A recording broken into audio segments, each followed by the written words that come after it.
that will... Done deal. So we're officially live. I'm so excited about this thing. And after taking a look at that product yesterday, what was that called again? Commission Magic. Commission Magic. After taking a look at what he was doing there, I was thinking, bloody hell, this is beautiful. I just love this. And I'll tell you what, it's like a prophecy come true, because it's like an Alex Jeffries training that I saw about maybe a year or two ago, and I said, oh, I couldn't do that. I couldn't do that. And here I am. You can. Yes, that's the thing, isn't it? So anyway, here's the thing. What we're going to do here, what I'm going to do, look at this. Look at this. This is he's organized. This is about you. Christ. There's two bloody pages here. It's like I've got internet marketing royalty here.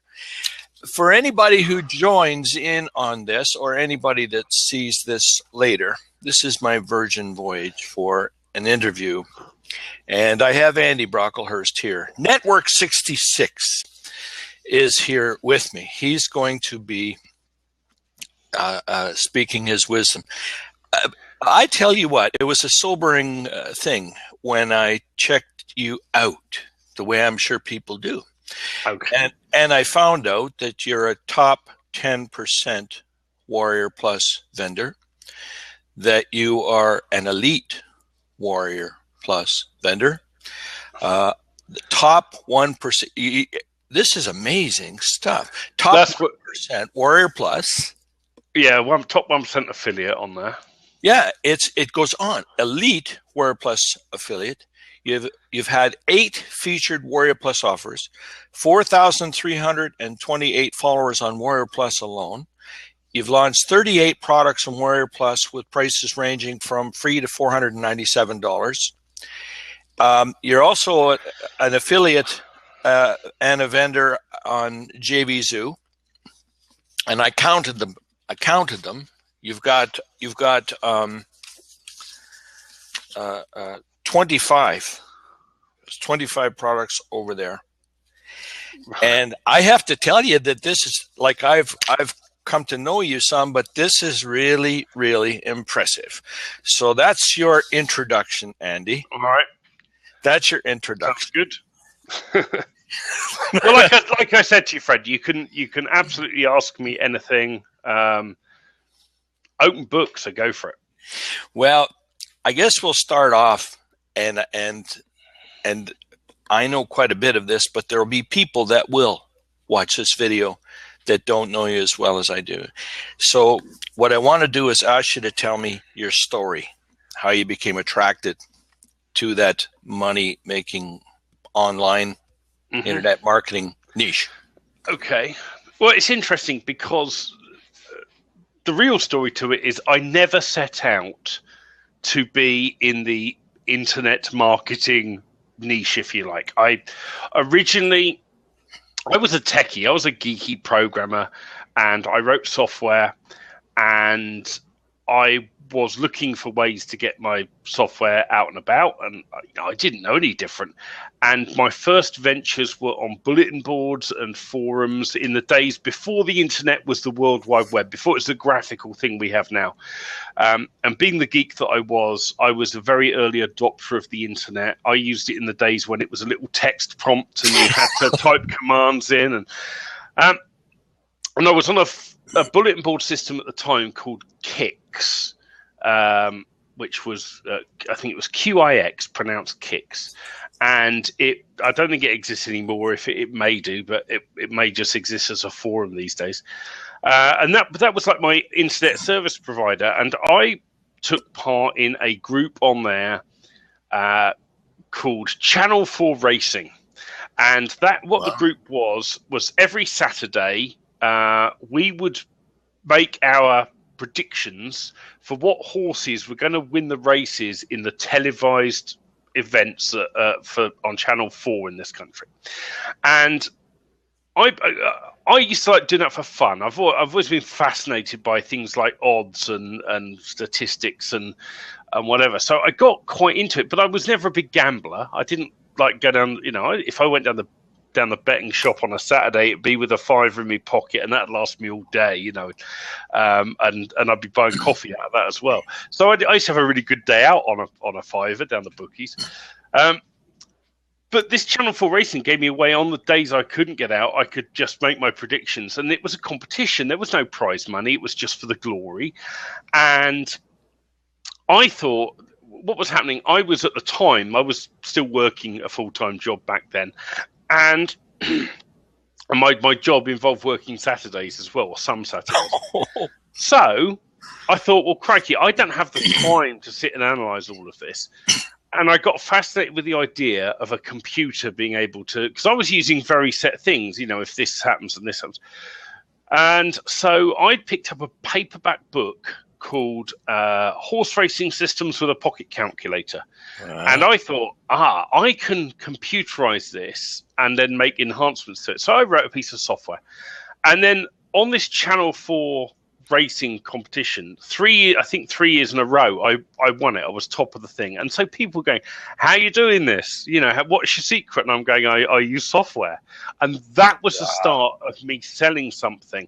I did run a little ad on some forums, and I told the guys in there, and I was, in those days, people had to mail you a check, and you sent them a 3.5-inch floppy disk with the software on it, because digital downloads wasn't, you know, I mean, we would, even though a floppy disk only held 1.5 megabytes of data, on the dial-up speeds we had, that was, you know, an hour download or something crazy. And there was storage, there was none of what we have now. I tell people, it's so easy now. That was kind of what happened. And then as time went on, I was selling other bits of software, and friends and people on these various forums I was on would ask how I was doing it. They would go, well, how are you? Because they were seeing I was selling quite a lot. And I said, well, I don't think I've done anything special. I've just put it out there and whatever. And I did learn a bit of marketing. And so as people asked me how I did it, that led to me writing a book, or an ebook back then, about how I did it. And I think it had some really horrible title. It was, it was nothing catchy. I think it was called "Start and Succeed with Your Own Online Business," or some just, you know, which was, I suppose, good for search engines. Long tail title, but so that was like my first internet marketing product. It was all really basic stuff, but no one else was really teaching it a great deal. And then I followed other guys, and back then there were only a few people really doing this. Guys like Terry Dean, way back.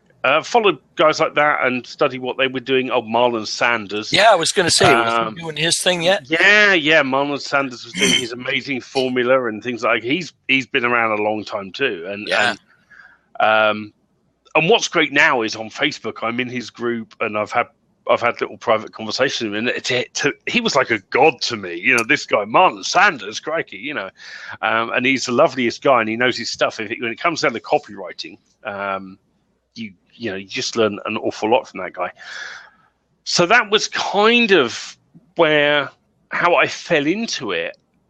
And then I've done other non-internet marketing related products. I did various odds and end things in weird niches. Some of them probably I should never have bothered with.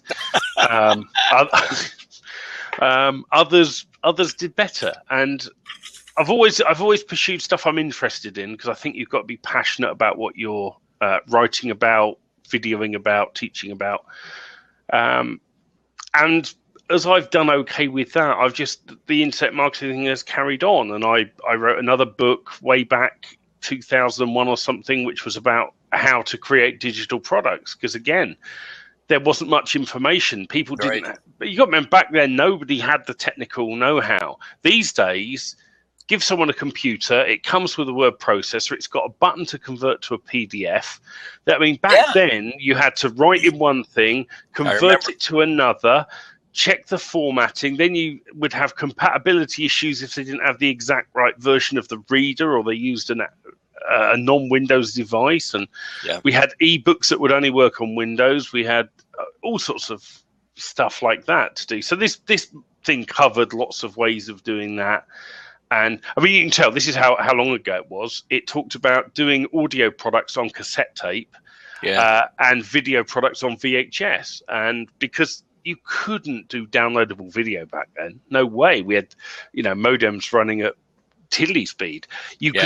I put out one of the first MP3 audio products, which was actually a Ted Nicholas recording that I bought the rights to, because I thought, I'm not going to keep shipping it on cassette. And that did okay, but I mean, crikey, someone would buy it and it'd take them 2.5 hours to download it before they could even listen. So I was a bit ahead of the game at that point, I think. But that's how I kind of got into it, and that's how it's just gone from there. And I've just done other software and things like that. And it's I've always tried to do tools that fill a gap for me, and then kind of on the basis that, well, if they fill a gap for me, somebody else might find this useful. And then I would look at the things I was doing and try and simplify it down so anyone could do it. And that's kind of what everything I've built my business on is. That really, the software I've done has been to do those sort of things. Money was the hindsight. That wasn't even part of the plan, really. Well, yeah, I mean, yes and no. We're always, at the end of the day, we have to make money in business. I would love if I could I love helping people. I honestly do. Yeah. And I did discover quite early on that if you really go out to help people and you just give, the money does follow. Right. There's definitely a truth and evidence for that. But I mean, obviously, I can't. I'd like to say, yeah, money was always totally secondary, but obviously, I had to think about it. That's the nature of doing business. But my approach has generally been along the lines of, well, you put something out there that will help somebody. And back then, it was more about if I did a tool that helped someone solve a problem, they would buy it. So it was a bit more money oriented. These days, with the training stuff, I do a lot of stuff that I just put content out there, and that's how my audience is being built. So when I do come along with a paid product, people are like, well, crikey, he does all this for nothing. How much more are we going to get when we... and the answer is, in a paid product, you get a far more laser-focused thing, and you get to know a lot more of the in-depth stuff of what I'm physically doing. I can tell you the whole secret to online business really, really simply. Any business is finding something people want that you can provide to them at a price they're prepared to pay, where you will turn a profit. That's business. Very boring. That's all it is. And really, the core of internet marketing is building an audience and then letting them know about things. That's really when you boil it all down. It's the brilliance of it, though, because I think that it's people are building stuff all the time that nobody wants, right? Yeah, absolutely. So I think building stuff that people want, your vlog thing there on the headaches and the cereal box with the prize inside. I mean, I think that's the magic. I mean, look how broad you are now compared to where you first got started. I mean, looking at that product list here. The amount of bloody software there, and all of it relevant. Mm-hmm. Yeah, I mean, I've played. The thing is, as well, I love software from the point of view, and I know I'm lucky because I came into this. I was a techie guy, so I could do some programming and well. And I'm not the best programmer in the world by a mile. I'm not, but I understood enough to make things work, and that's really what's important. So I realized that coming into the business, you see, a mistake a lot of people make is they go, I'm going to do internet marketing. And the first thing they try and do is a product about internet marketing, which they know nothing about. They're totally newbie, but they think, I'll just copy everyone else. And then, so the only choice they have effectively is to fake screenshots or lie. Or the beauty of software, and why I've always championed it or something, is that you can solve a problem that people already know exists.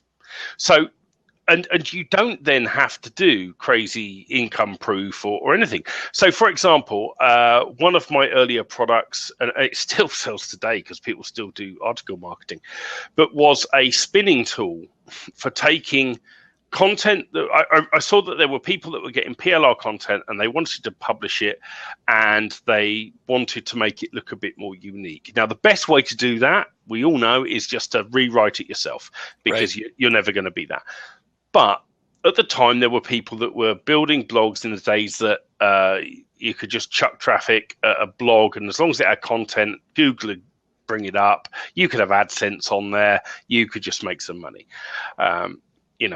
Way back in the day when it was dead easy, because I was making loads out of AdSense, and then then Google slap it and it all tumbles down. But there was a demand for a way of spinning PLR articles so they were unique, and I thought, well, software lends itself to that.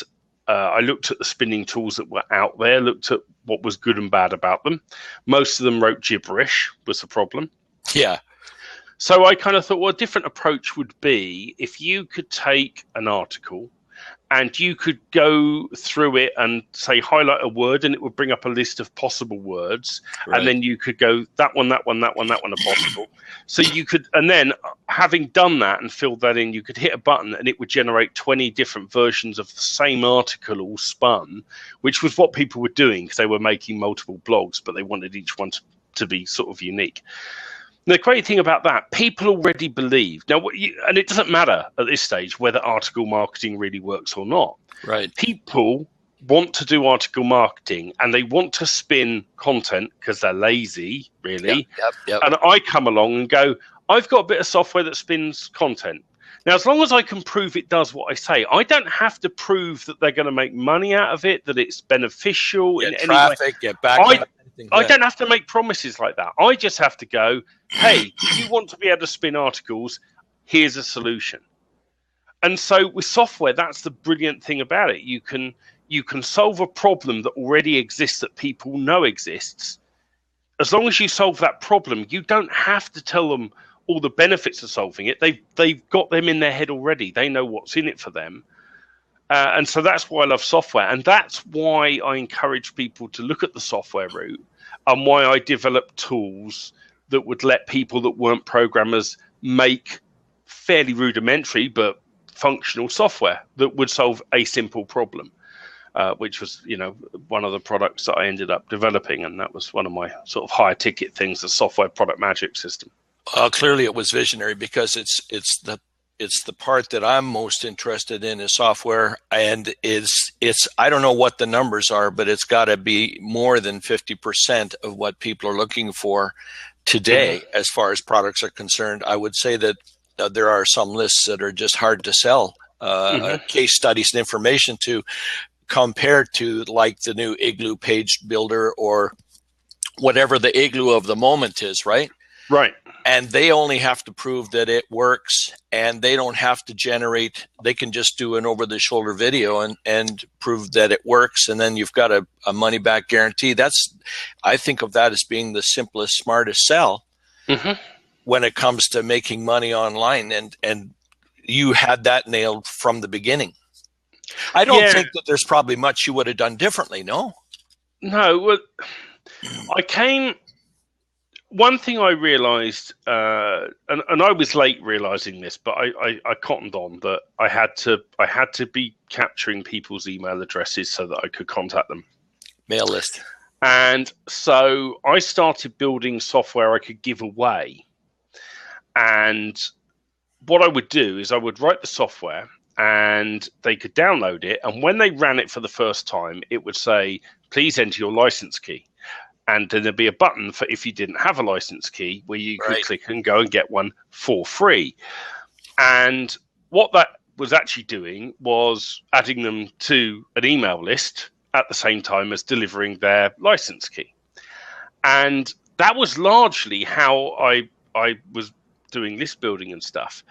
And at one point, and I know we'll probably touch on this later because I think you mentioned one of the things you're going to ask me later, but at one point in having done internet marketing for a bit, I went through a yucky divorce. I got pretty fed up with everything, and I let everything go. I mean, my divorce involved moving to a whole other country and all sorts of stuff at the time. So And in doing that, I kind of got a bit disappointed. I let things go, let things slide. And I went and worked. I did some bricks and mortar stuff. I wanted to get away from everything I'd done. I wanted complete change. So I went and did some bricks and mortar business stuff, which was, as I've told people many times, was the hardest thing I ever did. Most amount of work for the smallest return that I've ever done. And I hugely respect people that can go and build bricks and mortar businesses to success, because I tried 2 or 3 things. I had success with them, but boy, was it tough going, and the returns were far lower. And then I reached a point where I went, you know what? I need to go back to the online thing because it's what I know. It really is what I know, and it will be less work for better returns. But of course, coming back, by then I'd lost my list. I had no list. I had no nothing. And the first thing I did then was write some software. And in fact, the Spin Master thing I told you about, that was one of the early ones. There were a couple of others. And I wrote these things so that they could capture leads when people registered. Then I would let people give them away or sell them or whatever. And then when people went to activate, they had to get their license code. And the great thing about this was it was what got termed at the time as a squeeze page. Right. You could have a page that went, download your free software that does X, Y, Z here. Download button. They hit the button, it would download the product. No fill in anything. Then they would install the software. Then they would run it for the first time. Then they would get, put your license key. Now, at this point, they've decided they want it. They've committed to it. They've downloaded it. They've installed it. They've done. And I found that the hit rate for getting a genuine, legitimate email address was astronomically higher than going, I've got some free software for you, and if you type in your email, I'll send it to you. Yep. And that was what sparked the idea and why I built in that registration system into things like iCurator and Software Product Magic and Easy Software Maker and all of those tools, because I knew that was a surefire way of building a list. I built a list. I went from nothing to a list of 2,000 in a matter of weeks doing that. And I was just dumping my software on download sites, freeware sites, anywhere I could get a link put. I contact other people and go, hey, I've got this tool that does this. Do you want to give it away? And people would be looking for good stuff they could give away to their list. Some people, ironically, put the stuff behind squeeze pages so they could capture it. But it didn't matter to me, because as soon as they downloaded it, they were going to activate and I was going to get them too. So that was how I built my list back up from nothing to 2,000 in literally about 4 or 6 weeks. And it still works now. And it still works today. Yeah, I mean, it's no doubt about it. Yeah, that's the part that is impressive, is that that's something that has stood the test of time. Mm-hmm. That, in spite of Windows 10 making it aggravating lots of time to stick something on that they're not familiar with, and they come up and rattle your chain with antivirus warnings or something like that. So, and I'm glancing at my questions here because I'm more interested in what you're saying than what I was going to ask you. Okay. And you got your lad there. My dog's just going, I don't know why. What's wrong? I'll just let him out. I don't know why. Yeah. Go on. Oh, I see. It's people arriving. That's why. Right now, be quiet. Oh, sorry. Okay, he should be I got quiet. my 2 at my feet here, and so far they haven't said anything. See, this always cool. Really is live. Yeah. Oh, you can edit that out. No. Okay, go on, Fred. What are you going to ask next? I won't be editing anything out. This is golden for me. So, my 5th question on this thing, because that's where we're at right now, is what advice would you have for anyone listening in who's just starting out? And so this kind of leads right into that. Yeah. Okay. Today. If you're just starting out, okay, there's a few things I would chuck out there, sort of more general tips and things. The first thing is, don't get suckered in by this promise that you can start a business for nothing, because there is no such thing. Right. Just because there is a lot of free stuff on the internet, a lot of it is going to, I mean, there's a lot of very good free information out there, but there's also a lot of rubbish. And also, when you're just starting out, you may have a difficult time discerning which bits are good and which are bad. I think people chase after the simplest, they just want to, I want to make some money and I want to find, and they get lured by all these, here's a push button system and whatever. And those things don't really exist and don't work. I put a lot of time into my business, even now. I mean, I hope one day that I can get somewhere close to the 4-hour work week, and I know it's, I'm still trying. I've been trying 20 years. No, I've been trying 17. But now, the thing is, now I can see that it's possible because I can understand how you can have lots of automated systems and get things to a stage where you could potentially come into the office, book lots of advertising, maybe because you've outsourced your support, deal with a few bits that your outsourcer couldn't deal with, and then go off for the day. And, and so you would only do a few hours across the week. Probably I'd do it. But the thing is, I love what I do. So I do more than 4 anyway. I can't, we get like if there's nothing on in the evening and my missus will say, oh, I really want to watch that program about hospitals tonight. She loves medical and I hate medical stuff. I'm like, okay. Now in the past I'd go off and maybe put a film on. Now I come in here and I'm like, right, what should I do? Watch a film? No, I set up a squeeze page. It's more fun. I really love what I do. So, so I probably don't. Anyway, that's the other thing. You've got to be passionate about what you're doing. And so for newbies, I think people come into this and they go, right, I'm going to do something in the health and fitness niche because I've heard it's profitable. Now, it's important to understand when you pick a niche that you need to pick a niche where there are buyers and where there are hungry people. But I'm not in the health and fitness niche because, one, as you can probably tell from my physique, I'm not big on exercise and health and fitness. I should be a lot more than I am. So it would be crazy for me. Now, I could do it. I could set up pages and drive people to offers and things like that. But I'd far rather be the person at the front of the business and go, well, this is me. So, I can't sit there and look, buy this weight loss system. I've got the same problem. I do the exact same thing. You're looking at all of the shiny stuff that grabs your attention and say, shit, I can't be a Pilates guy. Yeah. You've got to do, it's got to be something you're interested in, you can be passionate about, and that you do have an interest in. So that's but it also has to be a hungry niche. So you have to try and find the balance between, you have to look at the things you like doing and which ones there are hungry buyers for. Right. So that's a real key thing.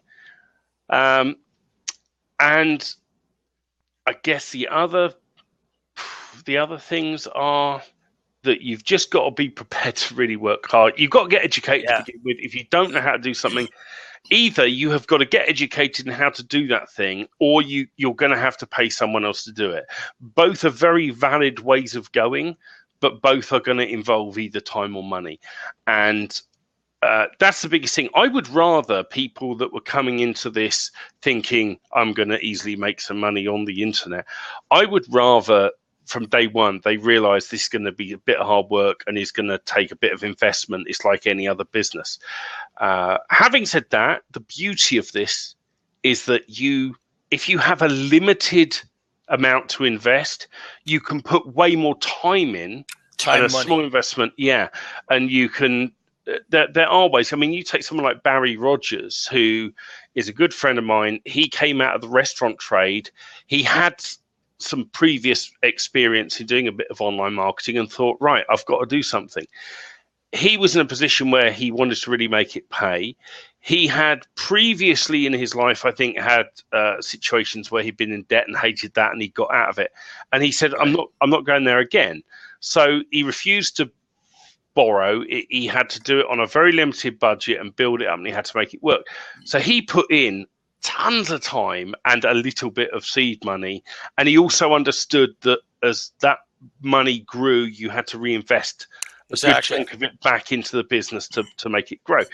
And so and he's a great one for if if you want to learn from someone that's done it, then that's who to look for. I took a slightly different approach with things when I especially when I came back to it. I kind of went, right, I need to do this. I need some tools. I know what I'm going to do. And so I basically got out one of my credit cards, which had nothing at all on it. Right. And I went, that's my seed money. That is a few thousand on there. And it was actually quite, I think I had a 10,000 limit. I didn't go to that, but that was my thing. So I could buy the tools I needed, and I could buy the training to fill in the gaps, and I could find the money to pay people to do jobs if I needed to. Right. So, I think the biggest thing for newbies is don't come into this thinking that there are these guys that want to dangle this thing and tell you it's easy and you can make money, and you can make money. It isn't hard, but I think there's a big difference between it's not hard and it's easy. It's work. None of the work is difficult work. You just have to be consistent and do it, and it will pay off. But it is not this big, easy push button thing. And that's why we have people now that have been trying this for a while and will tell you in a heartbeat that it's all a big con and that, these guys are just grabbing your money. Well, it's not that. I mean, those guys that are selling you that stuff are just filling a need in the market. Yeah. You're the one chasing nonsense and, looking for unicorns that don't exist. I said earlier in our conversation that internet marketing, when you boil it down, find something that people want to buy and present it to them. That's really it. Build a list and mail it. Those things at the grocery store, right at the checkout aisle, right? All that stuff there. And everybody that goes there and sees those things sitting there, they know that's not the truth, but they're there to fill a need. And so the only time that anything really interesting comes out of that is when somebody sues them and wins for saying the bullshit that we all knew it was in the first place, right? Right. But yeah, I couldn't agree more with you 100%. I think it's really important when, particularly anybody that comes out of a job, if they haven't tried to make a place that hires people, if they haven't tried to do that, bricks and mortars, then I think it's pretty easy to be in a fantasy. Don't you agree? I think that once you decide, I'm going to do my own thing, I'm going to be my own boss. One way you can do that is go rent a space. Okay, what's that going to cost? And then, I need business tax. I need what? I need insurance. What the hell? I need government insurances. I need all it. What the hell? And before you know it, you start to have an appreciation for that Subways that they've paid $500,000 or $250,000 just to be able to call themselves a Subway, and they still have a boss telling them that they've got to do things right. Yeah. So I think that from my perspective, because I've been self-employed most of my adult life, then I'd come from a background. I grew up in a gas station, so we come from a background where you don't get something for nothing. You trade in something for something, and hopefully what you're getting is worth what you're giving, and off you go, right? Right. But this internet marketing thing, it has sort of blossomed into this bigger than or larger than life thing. And I think some of the expectations are so unreasonable, I shake my head. I think, is this marketers giving this idea to people? Are people coming with their own head up their ass?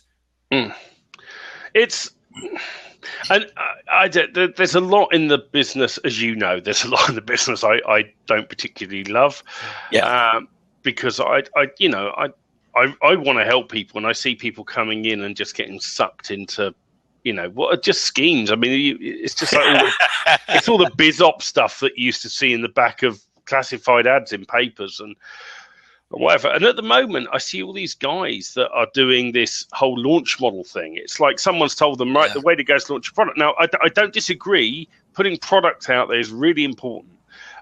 But these guys are on a hamster wheel. They have to do a launch, come off it, and they have to do another one. And then they're wondering where the next dollar's coming from. So they have to do another one. And it's just this, they can't escape. But it's really funny to me that you go in the forums and things where people are talking about what they're doing, and all these guys that give this impression they're doing really great launching products are all in there discussing how on earth they can get off the treadmill of launches and doing affiliate promotions and kissing each other's back. You know, they're all getting in little groups and promoting each other's products and all growing the same list. They've all got the same list. I know, no blood. You know, I've got 10, 20, 50,000 on my list. Yeah, and it's the same 50,000 that all these other guys have got, and the people aren't opening your emails. You know, whereas and this sort of people contact me going, will you, I'm really picky about what I tell people about and what I look at, and I get contacted and they go, I've got launch coming up, and I go, send it over, I'll take a look. You know, if it's some stuff I don't even look at, but if it's not a fit anyway. But and then they say to me, oh, tell us what you've got coming up, and I just go, well, I don't really do launches. How do you do that? Yeah, well, what are you doing then? Well, because I've built a business on doing everything. Of course, when something comes out, I launch it. But I tell you, people get annoyed with me because I just put a product out, I just quietly chuck it out there, and why don't you do a big launch? You could have done this and done that, and I could have put a load of money in affiliates' pockets and stuff, but my stuff's out there, they can promote it if they want, and it's evergreen. But there's the launch group are all just looking for the next new thing, and unfortunately, I had a couple of weeks ago, I spent a week going through, and in that week I went through 30-something products and couldn't find anything that was actually worthy of giving a mention. Not even a mention. Not even, this might be all right. I mean, nothing. Whereas, and ironically, this past week we've had Commission Magic, which I thought was great, really good product. It is. I'd already committed to talking about Kevin Farhay's thing. That was awesome, because Kevin's training is absolutely stellar. He's one of the few guys out there who actually do what they teach, rather than tell you to do something while they're actually doing something else. A lot of these guys put out products telling you go do CPA and whatever, but if CPA was working that well for you, why are you selling a product and making your money on the product sales? Yeah, it's. So I had, I've had that, and on top of that, there were a couple of things, and I've had to sort of miss some stuff because you can't get it all in. So you go back 2 weeks, there was nothing for a couple of weeks, and then this week there was 3 or 4 products I could have happily, given good pushes to because they were great. So I went with the best ones. Yeah. And that's what you have to do sometimes. Now, hopefully, the one thing I always do with these things now is I always say to the vendor, is this evergreen? Absolutely. Because I'm not interested in this, these idiots that go, I'm launching my product, it'll be available for 2 weeks. And I think you should always look at what the real business world does. And there's so many guys in this industry that I swear if they were in the real world of business, they wouldn't last 2 minutes. No. Because what happened when Microsoft bought out Windows 10, they didn't say, we're bringing out Windows 10 and you can buy it in the month of October, and then that's it. If you don't get it by then, you can't have it. Yeah. People would have gone, well, that's ridiculous. And yet that is what happens in internet marketing circles all the flipping time. I don't understand why they don't just make scarcity a thing with pricing instead of scarcity being a thing with availability, because everybody's motivated by price. If you're going to give me something at this much and I can have it later for 3 times as much money, hey, I'm going to be motivated to buy it while it's this price. 9 times out of 10 with software, the guys that are doing it know that, number one, they probably they don't want to support the software for very long anyway. Number two, if they close the door, they know that most people that have bought it are going to stop using it in a short space of time because it's not as good as they hyped it up to be anyway. And then they won't really have much support and ongoing stuff to do. And if they're not sending new people into it, they don't have to maintain it. And it's a sad thing, but that's what it is. So generally speaking, if a launch is short term, with very few exceptions, because there are a few exceptions. There, for example, Rob Cornish did his thing. Yeah, I got it. And he went, look, I'm going to do this for a short space of time. It's like a boom. I'm putting it out there. Then I'm closing it. because I want to focus on other things, and I can look after the people that have bought it, but I don't want to do an ongoing promotion and support and whatever. And it was an informational thing, and I think in his case he had some valid reasons for doing it. But with software, why would you do that with a? It just makes no business sense. You know, the guys that I admire today, the guys that are my mentors, you being one of the guys that I watch. Tony Robbins says, if you want to know how to do something, find somebody who knows how to do it and emulate them, model them, let them be your guide. Rob, I got through your link, I got Rob's training, and the guys that I care about, the information that I care about today, are talking about authenticity, being yourself, getting in front of a camera, which most people hate to do, and honest, and no hype, or get rid of the hype and all of that kind of thrive. Shane, perfect example. Yeah. When he does something, it's 100% authentic. It's never been hypey. It's never been. But the reality is, if you don't buy it at this price now, it's going to be more money, or you're going to have to do something else. And it really is, because I picked up Thrive, the page builder, way back. Me too. And he had a deal on the themes, and I subscribed, and I wasn't using them. I wasn't using the themes, so I cancelled that. Right. And I just kept the page builder, which I got on his outright deal at the time. Now, fast forward probably 3 years, and I decided, wow, I really want to be using his themes on my blogs, because I mean, he's got such a track record for ongoing support and everything else. 100%. Let's face it, so many themes come out and they're supported for a short space of time, then the author vanishes, so I thought, okay, I'm going to get, and I know I resubscribed because I've just figured I'd just subscribe and get everything rather than just buy the theme I want. Because all his stuff, like the leads, the Thrive leads and all that, is fantastic. And the new Ultimatum stuff is flipping amazing. I've just started looking at it. So I subscribed. And I know when I first joined up, it was about $80 a year. And I'm now paying $200 a year. And my price wouldn't have gone up if I'd stuck with it. But it'll go up again, because every time they add to it, like Ultimatums come out, he'll put that price up, which is fair enough. And he locks people in at the old price. He's a very legit marketer, and so I think but that again is a valid way of doing business. His stuff, people buy into Thrive every day, it's a good affiliate program too, I believe. It's fantastic. Lately, in fact, Rob Cornish, that's one of his things is and who is it, Pat Flynn, or the other guy, Daryl Halpern, Pat Flynn. He's made a big business off of Bluehost. I mean, cornerstone affiliate products that don't go away, that are worthy of being mentioned, worthy of being promoted, and pay well to anybody that does this thing. This leads into where I wanted to end up, because this is probably the biggest deal for everybody, and we've sort of alluded to it. I mean, Christ, it's internet marketing. It's like somebody say, I want to get into internet marketing, and say, well, I want to get into humanity. Where do I start? I mean, there is, and for me, it's been an amazing journey of lifting over rocks and looking under and looking around and stuff. And I had something else that I wanted to do in the meantime. But that expression, what am I going to do when I grow up? If you lost everything, if for some unknown reason everything died and you had to restart today, right now, you got nothing moving forward. Your assets are gone. They were stolen. Maybe that's the best way to put it. Okay. They were stolen from you. You don't have control of that anymore. How would you get started? Where would you start? What would you do next? Okay.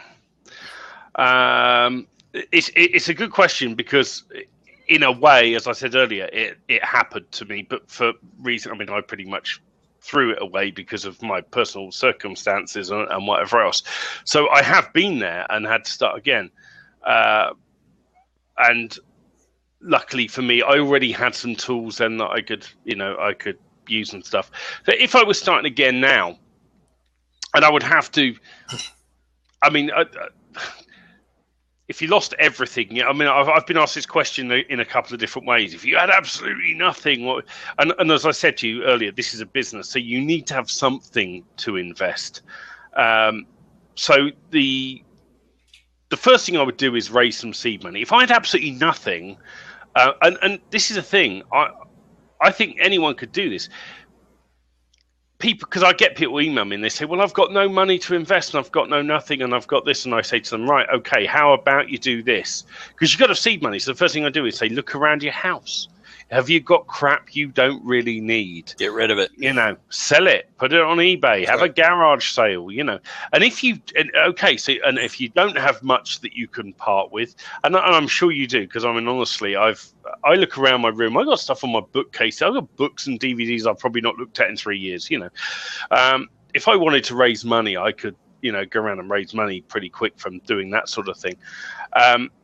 And secondly to that, if you don't have stuff, I mean, in this country, there's things like Free Cycle, which is where people who have got something they want to get rid of and they're not worried about selling it, they just want it gone, and they put it on these Free Cycle groups and they say, come and get it if you want it, and it's like furniture and it's whatever. You could just go through those groups, find stuff, go collect it, arbitrage. Polish it up a bit. Absolutely. There are ways you could make money with nothing, but I would want to get at least a few £100, dollars, whatever, so that I've got something, because the first thing I would do is sign up for an autoresponder service of some kind, because email marketing is the one thing that has been consistent from me since 1999, 97, 99, whatever it was, right up to the present day. Because social media is all very well, and social media comes and goes, and I know people go, oh, but Facebook are very strong, and Twitter. Yeah, we said that about MySpace. We said that about Squidoo. That was, the guys. Perfect example. So you can't guarantee that these things will be around forever. Even things that we thought were massive. There was a day when CompuServe and AOL were unshakable as internet service providers. Now they're like a joke. Hardly anyone uses AOL today, because you can get better service for less money. And so all these things that were institutions, was the day when Yahoo was the biggest search thing and no one was going to beat them. And then little Google came along and was out of nowhere grew to be the giant thing. So we never know. But the one thing with all of these social networks, what do you need to sign up for them? An email address. Right. Everyone at the root somewhere has an email address. And so if you should definitely obviously use social media. You should use all the things that are available to you. But you've got to be taking those people and encouraging them to get onto your email lists so that you can contact them in that way. Because then if they don't log into social media or a social media platform dies off, you've still got that route of communication. And really, business is all about that. It's being able to communicate with people. And so the first thing I would do is jump onto get an autoresponder service. And going back to what I said earlier, today it's so easy now. I mean, back when I started, your mailing provider thing integration was awful. I know. You would build your landing page, something else. These days, if you were starting out, you could just go to someone like GetResponse, someone like that. If you sign up with them now, you can buy in on a package there that will give you up to so many thousand subscribers. They give you a landing page builder, so you don't even need separate hosting. You can get your first squeeze pages and landing pages up and running just hosted by them. And you could put together a quality freebie of some kind, that some leads generation thing. You'd have to write it or make it, record it, video it, whatever it happens to be, and you could start then promoting those things. I would, as soon as I possibly could, I would start driving paid traffic to something like that. I build a landing page, drive paid traffic is nearly what people talk to me about SEO, and I'm like, I'm not fascinated with that. If you're a small business, if you're if you're a real estate agent, and that's where you came from, if you're a mechanic, if you're any other, yes, you need to be found on search engines, because that's today's yellow pages. People go, where can I get my car fixed in this town? And they press a button, and the ones that come up at the top, that's who they're probably going to click on. So that's like yellow pages used to be. I don't need that for what I do, because not so many people are typing into a search, where can I get a tool that does this job? For me, it's more, I need to put it directly in front of people that are in my niche and in my area. So paid advertising for that, hands down, every time is quicker. I'm not saying you shouldn't pursue free traffic, but free traffic isn't free. We say it's free because it doesn't physically cost time money, right? Back to time money. It's a huge time suck. You can spend hours and hours running around forums to get 5 hits to your website, or you can take $30 out your pocket, chuck it at a solo ad or a paid advertising on Facebook or whatever else, and you can immediately be driving traffic direct to your offer page. That to me just makes far more sense. So I would take my seed money, I would get some landing pages up. I would probably, for speed, if I had nothing, would probably go down the route of finding good affiliate offers I could promote and use my landing page to get the people on, and then set up sequences that sent out those things. And then once I had that kind of built, so I could just drop advertising money in, people go through the little funnel, they pick up things. So that would generate you this recurring thing, this rolling income that's coming in. Then I would really get focused on writing some product and getting my own products out there. Product creation is golden in this business, and here's why. It's not just that you can sell the products. They are your lead generators. Nearly all my lists have been built by putting out free, unique content people can't get anywhere else. Yeah. They are your bonuses for when you're promoting affiliate products. You want to have a bonus package to encourage people to buy through your link. They are bonuses to other paid products, so that every digital product you create is a digital asset. And here's an example of this. I with some other guys did a set of mastermind recordings that we launched, and the launch was a flop, a total flop. Launched it at $47. I think we sold 6 copies.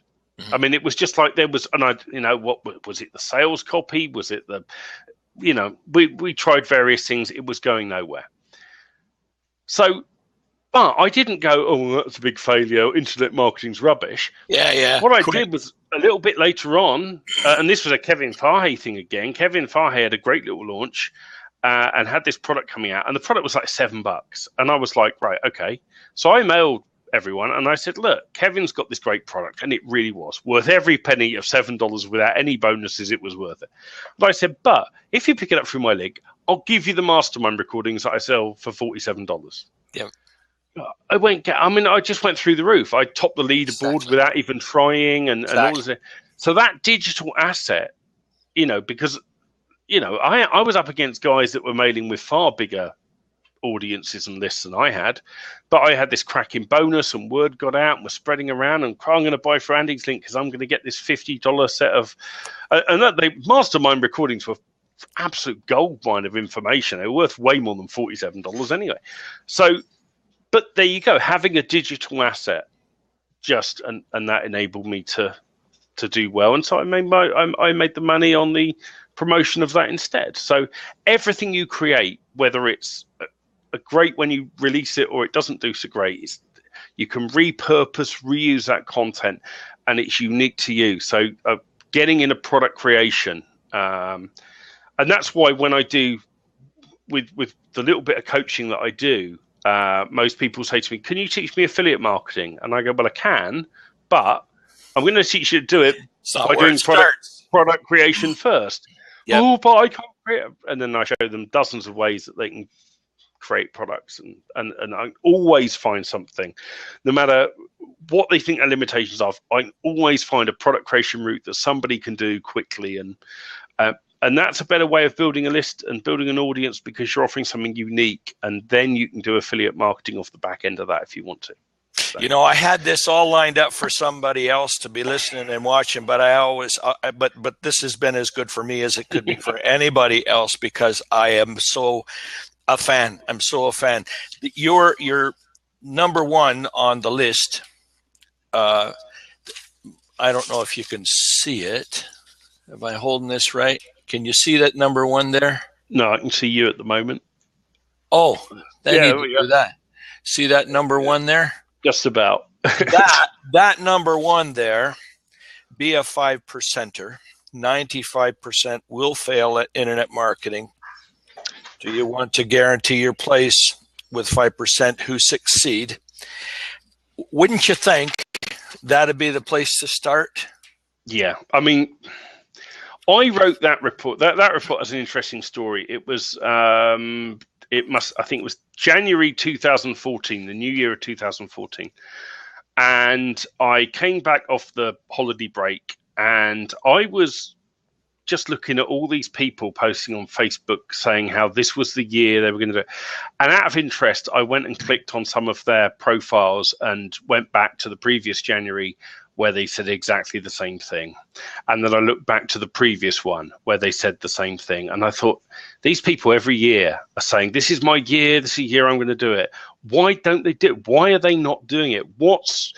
And I started to look at the things that they've been getting into because you can find out so much through someone's Facebook profile. And I'd see the things they were buying and the things they were reading and all the distractions and everything else.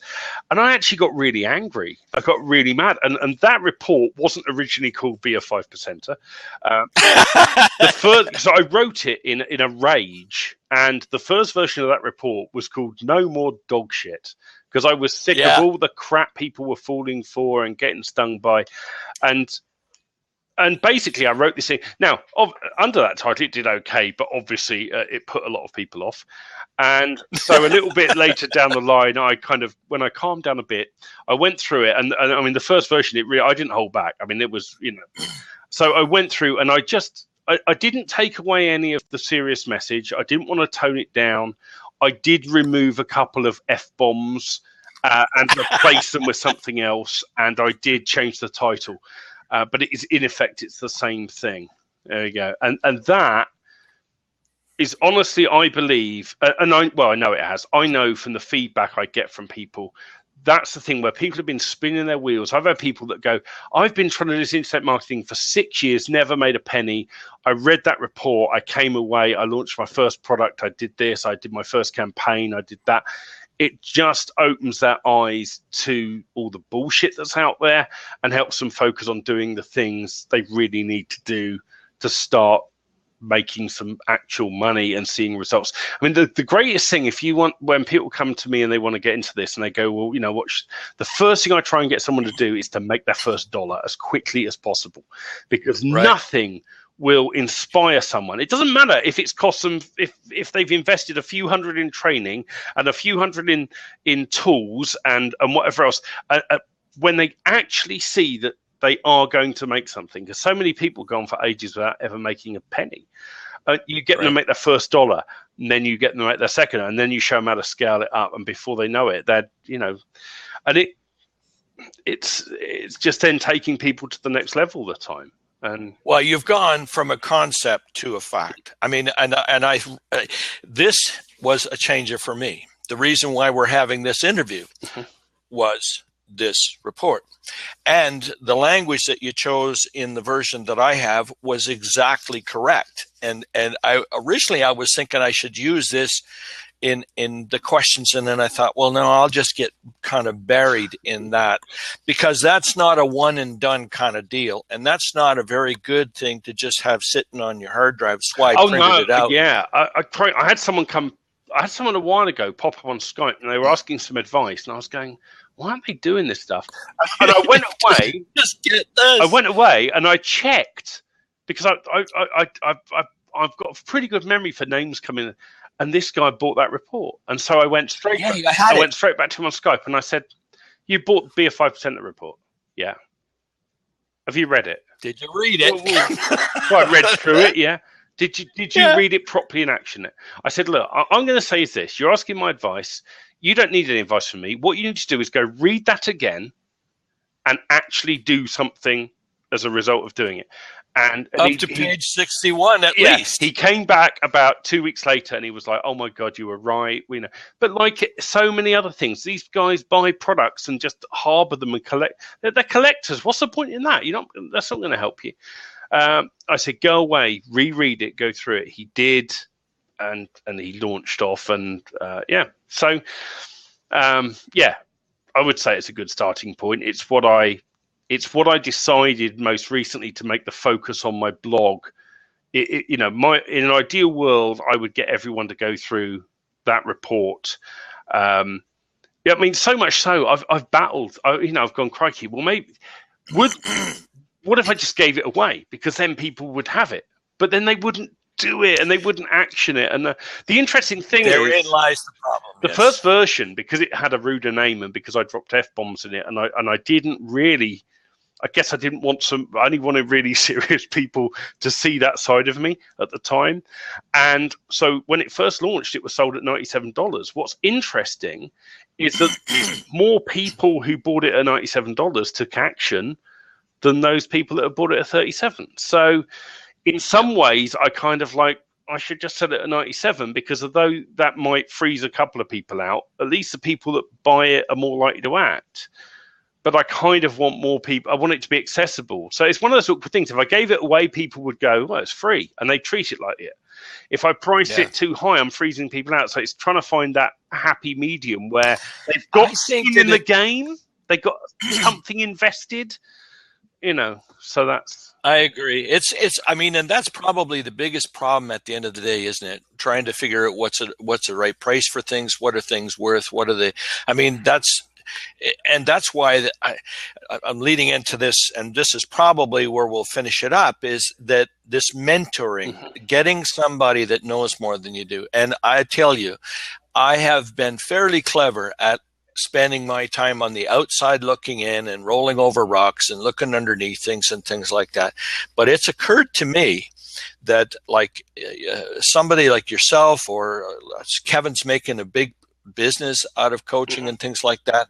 It occurs to me that if not in the front end, certainly after somebody gets enough scoldings, enough skinned knuckles, enough hard drive full of stuff that doesn't get looked at, and then if they'll just go spend whatever the price ends up being for the like of that, and then do a redo, stop and restart. And that was the reason in my mind, the only question that I had in my mind when I wanted to have this interview with you was, what would you do if you had to start over?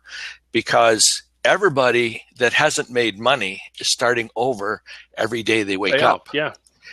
And so the most important, all the rest of this is just to give credibility to the advice that comes when the question is asked, what would you do if you had to start over?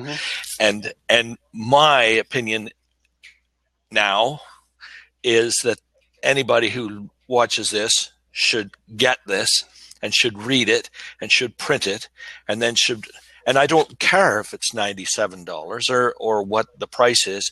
And then I think that they should, at some point when they're making money, put some money into having mentoring. Yeah, this is the thing. I had for a long time on my site, I had a page you could go to and you could sign up for a coaching program. One-on-one, high-ticket stuff, fairly high-ticket stuff. And I took it down. Now, my attitude has since changed, but here's why I took it down. I had people come and sign up for the coaching who probably weren't ready for it, or they just they'd been told, get a coach. They liked the way I came across, so they signed up, but they didn't do anything. I would tell them what to do. We'd go through it, and they would not actually do the things, and I would get more and more frustrated. And so in the end, I went, you know what? I'm not doing. I don't want to take people's money and them not do it. I don't want people going, I bought into his coaching and it didn't work, because I knew what I was telling them was right. These guys. You speak to someone, you'd have the one-on-one call. You speak to them a week later, and you'd say, right, okay, so let's go through your squeeze page and have a look, because that's what you were going to go and build. Let's go and look at it. And they go, oh, I haven't actually done it. You go, why not? Oh, I got busy. I got this. And well, in that case, you're not ready for this. If you can't find enough time to spend putting together even a rough squeeze page, or the other one is you get them and they go, okay, and you'd have a look at it, and you knew they created it 5 minutes before the call. It was you got the homework done. Yeah. Here it is. So I got really frustrated, and I took down the coaching offer, and it was actually it was Richie Nolan and Kevin Farhay that through conversations with them that have made me rethink it. Now I haven't put the offer back up, but I don't make it overly public. I tell people I do coaching. If I get approached, I get them to fill out a form that pre-qualifies them, and basically they have to apply to work with me now on coaching, and I will turn down more than I'll accept, because I don't want to be taking their money for nothing. Now that's not necessarily because that they're too new to it or anything else, because I think if it's all down to mindset. If someone really wants this and they're going to follow the advice and go for it, then mentoring is a great way to go. You will shortcut so much. You'll just cut to the chase. You'll be doing what matters, and you can get it done. But there's no point in taking out coaching if you're just going to sign up for it and then turn up to the calls and not actually take action. So that's kind of where I'm at with it. But what turned my opinion, and this might help some people listening who are thinking about coaching and whatever, was when Kevin said to me, he said, the problem you've got is this. You don't want to take their money because they might not take action. They might not do it. But when you take their money, you are passionate about helping them. You're giving them the right advice. You chase them. I had people I was chasing and chasing and chasing and chasing. He said, now, isn't it better that you take their money and you do that chasing and you do everything in your power to get them successful and to make them take action, than one of these other schmucks that will just take their money and be quite delighted that they never ask him a question, and just the money comes rolling in and he never does a thing for it. At least you're really putting in the effort to try. Whereas a lot of these guys will take the money and give them very, very little in return. And that kind of, I went, in actual fact, because I do, the heart of all this, I want to help people. So from that perspective, that made me sort of redo it. But I haven't put up a page that says, sign up here and pay your money. I now basically, people say, do you do it? I send them to a form to fill in. I make them fill it in. I look at it, and I'll be harsh with them, and I don't think you're ready for it. So that's kind of where I'm at with that stuff now, and that's how I think coaching should be done. Too many coaches will take their money regardless of who they are, and they'll take money off people that aren't ready for it, and I don't think that's right.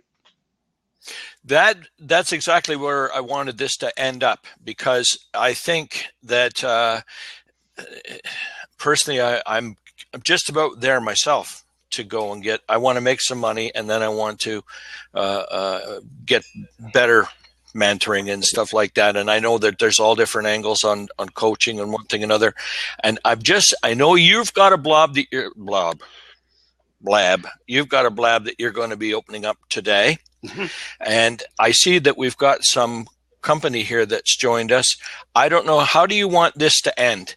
And if there's anything I've forgotten, throw it in, because I'm just going to look down. I'll have a quick look, because I sketched a few notes out of things I was going to mention. I think along the way we've pretty much covered them. I'm like you. Okay. I want everybody to be better off as a result. Okay, here we go. I will do it. One of the things that you mentioned that you might have asked as a question, I don't think it came up, was, is there anything that I wish I'd done differently, or anything I would do differently? Yes. And I live my life by I avoid having regrets about stuff, because that you can always sit back and go, oh, if only I'd done this. But if there is anything that I wish I'd done different, it would be, I wish I had built my list, my list of my audience sooner. And I wish I had just come out and totally been myself sooner than I did. Because for too long, I was so overcautious, when I wrote an email, I'd go, oh, that might offend somebody, or that Right. might, someone might take that the wrong way because, of what. And I reached a point where I realized that in doing that, I was just being another bland guy on the internet who. Right. And when I actually stopped giving a shit about whether I offended someone or not, no, don't get me wrong, I don't go and write emails with swear words in just to offend. That would be stupid. But I just write how I speak, and if I really get angry, yes, I'll use the F word, and it's pretty rare. But I don't worry now about telling it how I see it and telling it how it is. And yes, that upsets some people. Fine, if they want to unsubscribe, the link's on every email. It's not a problem. Bye bye. Exactly. I can, by being myself, I help more people that resonate with how I really am. And you have to polarize a bit. So you have, and I wish I'd learned that sooner, because I think I spent too long being nice down the middle guy, and I don't think it helped me, and I don't think it helped my audience.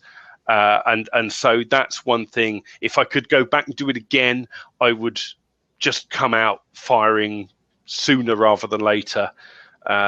And because I know that, okay, I lost a bunch of people when I started doing that, but I gained a lot more, and I gained people that really resonated with me. At the end of the day, there are loads of people in this game. There are loads of people in every industry, and you can't be right for all of them. So some people, I know some people are going to hate me. That's fine. Some people I'm going to rub the wrong way. They could never do business with me, or that's fine. There are people out there that I don't particularly like, or not, I couldn't work with. I just don't see eye to eye with them. Exactly right. They're not the right side. I just have a feeling, or whatever it is. So you are never going to please all the people all the time. So don't waste your time trying. And I think I did waste some time trying to do that, and it was not the right thing to do. So that's I think that's as important, I think, as almost anything else that we've discussed, because I don't think there's anybody that can't relate with the idea that I am either shy to be in front of the camera. Why is that? Or I don't want to speak my mind. Why is that? Or I wish I had people open my emails and they're not. Why is that? This like and trust. This no like and trust thing. These are terms that get thrown around, and I can tell you with certainty right now. And for anybody who ends up watching this, all of it, some of it, I will go. I am one who will go with the person or people that are my go-to people for something, to buy through their link, because of this relationship that gets built based on no like and trust. Mm-hmm. Anybody that's going to be internet watching this at some point is on a bunch of mail lists right now. And they know what I'm saying when I say that most of the stuff that comes into their email box is only letting you know what's going on at the moment. But you certainly by now better have at least one of the people that you'll go to and say, okay, I notice that you're not promoting this, and I'm sort of curious about it, and I trust your opinion on it. What do you think? And if you just haven't had a chance to look at it and you think it's not an obvious waste of time, would you go get me a link? And then you go get a link. I mean, that's the kind of relationship that I want.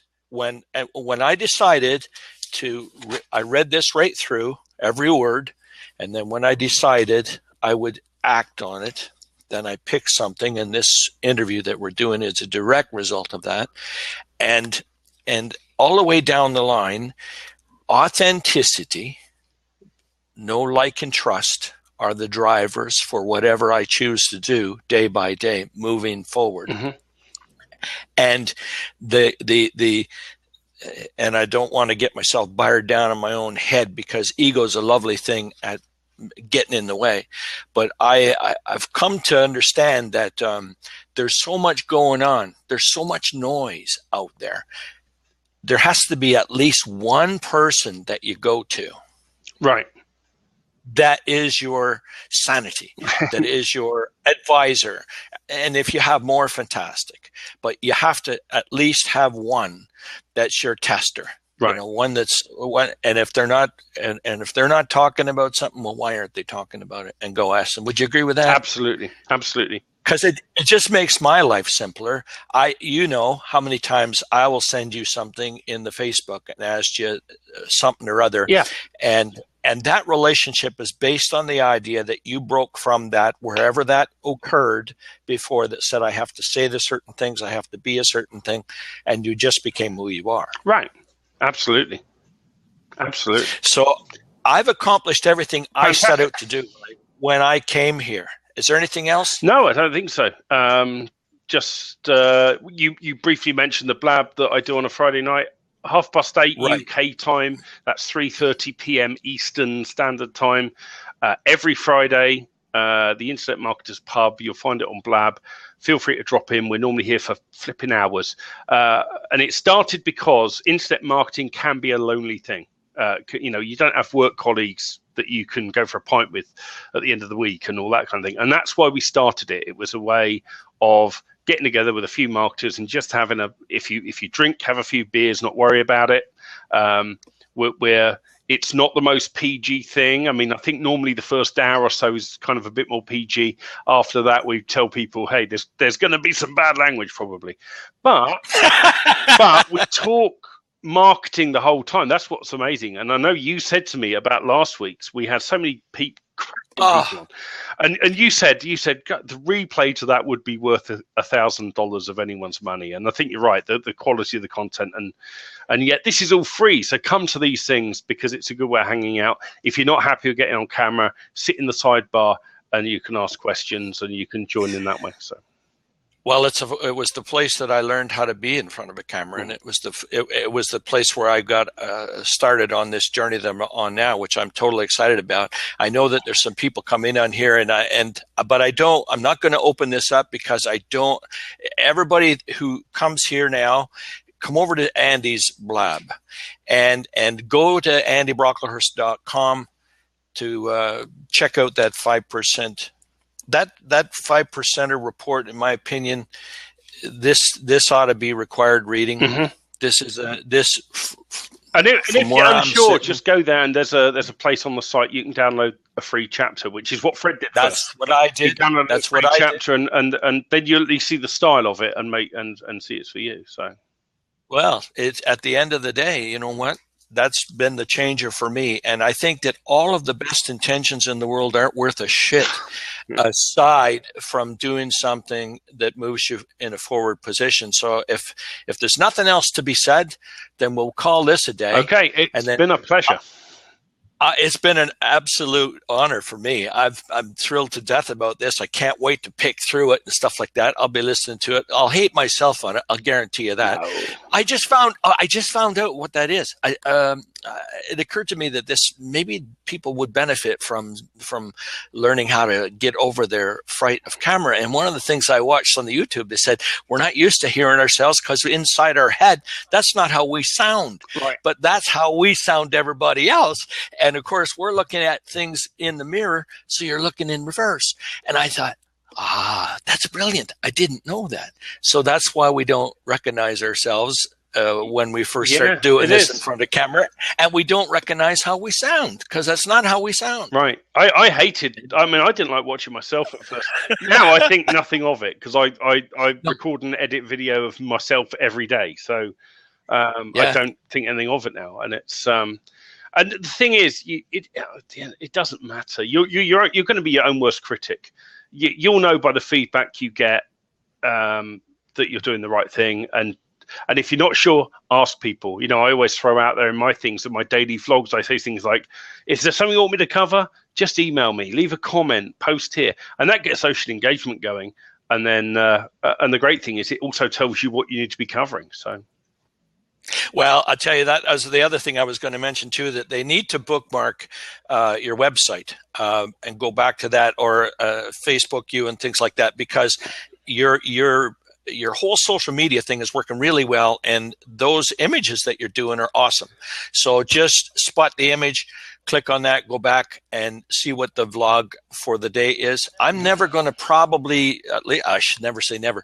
It's not my goal to emulate that right now. I have a bunch of other things that I want to do, but I adore those. Excellent. Well, you got to do what's right for you. And I decided that was the way I was going to go. And it's just, whatever you decide on doing, be consistent with it, and you'll see it pay off. You know, it's but the first ones of those vlogs I did, I know about 3 people watched them. So what, you know, and over time it goes, and now people are talking about them and going to, and it's interesting. I like watching myself how it evolves, because I didn't know how it's going to go, and now every day it's not just a video, but I do a graphic each day for one, because it takes me notice. Yeah. Oh, it's amazing. So that's it. We're done. Excellent. You're free. You're free to go on and do the rest of what you were going to do. All right. Well, and I want to thank you so much for doing this. No, it's been a total pleasure. I've loved doing it. So, and I look forward to seeing the other guys that you interview as well. Fantastic. Oh, you know what? I'm going to be talking to you about that. I'm going to ask you for some advice. Okay. Another time. All right. Another time later on the pub blab. So in about 3 hours' time. So. Deal. Okay. Bye now. Bye. Let me see here.